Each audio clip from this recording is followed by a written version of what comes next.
अस्सलाम वालेकुम जी। उम्मीद करते हैं आप सब खैरियत से होंगे। तो शाम का वक्त था और मौसम बड़ा ही हसीन हुआ था, लेकिन बच्चों ने बड़ा ही गंद डाला हुआ था। मैंने जल्दी से वो गंद समेटा, क्योंकि जहाँ बच्चे होते हैं वहाँ गंद होना ही होता है। इसलिए अगर आपको कोई बोले कि तुम सारा दिन करती क्या हो, तुम्हारा घर में साफ क्यों नहीं होता, तो आपने इस बात की बिल्कुल भी टेंशन नहीं लेनी। लोगों का तो काम होता है बोलना, आपने सिर्फ सुनना है। उसके बाद जी मैंने जल्दी से चने ऊपर रख दिए बॉयल होने, क्योंकि मैंने सोचा आज चावल बनाती हूँ, क्योंकि मेरे मियाँ सबको चावल बड़े ही पसंद है। उसके बाद जी मैंने आलू काट लिए, प्याज काट लिए, और उसके बाद मैंने प्रेशर कुकर खोला। तब तक मेरे चने भी बिल्कुल गल चुके थे।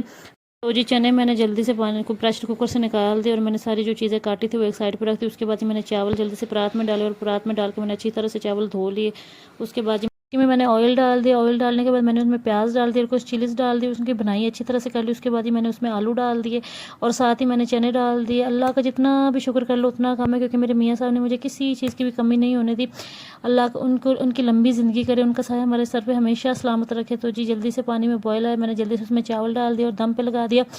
मैंने दम खोला तो मेरे मियाँ साहब ने कहा, बेगम चावल हम बाद में खाएंगे, पहले मैं अपनी बेगम को बाहर की सैर करवा के लाता हूँ, क्योंकि मेरी बेगम बड़ी थक गई होगी, कब से किचन में काम कर रही हो। यकीन माने ये जब उनका जुमला मैंने सुना, मेरी सारी थकावट उतर गई। ऊपर से जहाँ वो मुझे लेके गए, वो तो मैंने देख के मेरे दिल में से एक ही आवाज़ निकली, वाह मेरे मियाँ साहब, दिल खुश कर दिया आपने। उसके बाद जी हम आगे गए तो देखा सस्ता बाजार लगा हुआ था, लेना देना हमने कुछ भी नहीं था।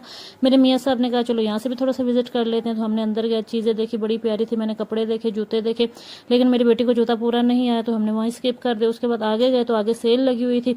मेरे मियाँ साहब ने कहा, आजो बेगम यहाँ से भी हम कुछ चीज़ें घर की ले लेते। कुछ चीज़ें ख़त्म हुई थी, वो भी हमने चंद चीज़ें वहाँ से खरीद ली, घर की जो चीज़ें होती हैं। उसके बाद हमने बच्चों को आइसक्रीम खाई। बच्चे बड़े ही खुश हो गए। उम्मीद करते हैं आपको अच्छा लगा होगा। अल्लाह हाफिज़।